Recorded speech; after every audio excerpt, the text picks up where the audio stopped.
Memekên zerê ên girover hatin sansûrkirin. Nivîs Cemîl Oğuz. Bifikirin, helbest wisa hatiye nivîsandin.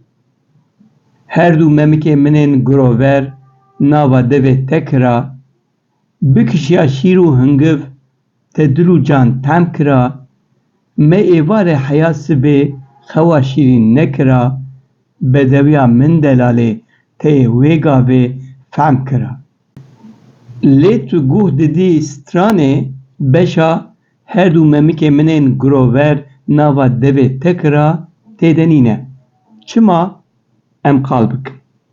Gotinên stranê bawayê din helbest ji aliyê Ayhan Demîr ve hatiye nivîsandin.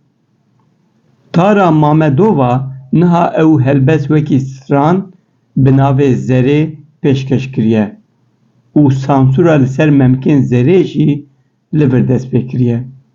Dema min guh da strana ku Tara Mamedova deng, rih û can dayekê gelekî kêfa min jê re hat. Straneke xweş çêbûye lê ev sansûr ji ku hat. Em hinek din binêrin. Ez ketim nava cîhana înternetê min got ka çi li ser heye. Min dît ku piştî Ayhan Demîr helbesta xwe belav kiriye, welat Bazêdî helbesta wî bi helbestkî xwendiye û li ser YouTubeê belav kiriye. Dûra min dît ku hunermendên mezin dilovan bi ûda xwe û li ber dengê Bilûra Hekîmo helbest kiriye stran û straye. Hunermend Tara Mamedova jî bi ser vegotina dilovan re stran girtiye, ji nû ve û bi awayekî serketî honaye. Lê mixabin li vir bi vir li memekên zerê xistiye û ew nexwendiye. Belkî jî nexwestiye bixwîne, lê di strana dilovan de ew beş heye. Ez hez ji hunermend Tara Mamedova dikim. Biya min yek ji hunermendên me yên serketî ew e. Her ku strana zerê ye gelekî xweş gotiye. Loma min got deng, rih û can daye. Lê xwezî ew beş sansûr nekira. Helbet hunermend azadin. Dikarin ji helbestên dirêj beşek jê bigirin û bikin stran. Helbet di vir de razîbûna helbestvan jî divê hebe.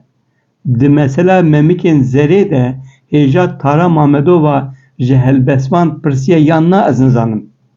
Lê dîsa dibêjim xwezî hêja Mamedova ew beş sansûr nekira.